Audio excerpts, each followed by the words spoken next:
திறந்திடும் கல்வி, அறியாமை இருளை அகத்திடும் கல்வி, ஈடில்லா புகழை அளித்திடும் கல்வி, நம் வாழ்வினை செதுக்கிடும் கல்வி. எனக்கு கொடுக்கப்பட்டுள்ள தலைப்பு கல்வியின் சிறப்பு. கற்றோருக்கு சென்றிடமெல்லாம் சிறப்பு என்று கல்வியின் பெருமையை மூதுரை குறிப்பிடுகிறது. அதாவது ஒரு நாட்டின் மன்னனையும் நன்றாக கற்றவரையும் ஒப்பிட்டு பார்த்தால் கற்றவரே சிறப்புடையவராக கருதப்படுவார். ஏனென்றால் மன்னனுக்கு அந்த நாட்டில் மட்டுமே சிறப்பிருக்கும். ஆனால் கற்றவருக்கு சென்ற இடமெல்லாம் சிறப்பே ஆகும்.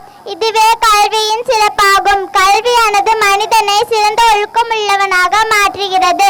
கேடில் விழும் செல்வம் கல்வி வருவருக்கு மாடல்ல மற்ற எவை என்கிறார் திருவள்ளுவர். அதாவது உலகத்தில் மனிதர்களுக்கு கல்விதான் சிறந்த செல்வம்.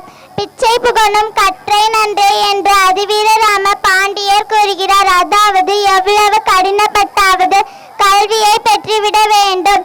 இளமையில் கல்வி சிலையில் எழுத்து என்கிறது ஆத்திச்சுடி. அதாவது இளமையில் கல்வியை நன்றாக கற்கும் போது அக்கல்வியானது நம்மை உயரிய இடத்திற்கு இட்டு செல்லும்.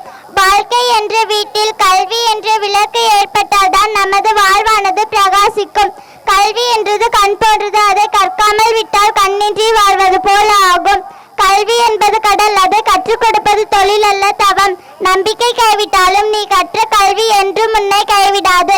நன்றி மறப்பது நன்று என்று, நன்று அல்லது அன்றே மறப்பது நன்று என்ற குரலிற்கு ஏற்ப எனக்கு பேச வாய்ப்பளித்த அனைவருக்கும் நன்றி விடைபெறுகிறேன். நன்றி, வணக்கம்.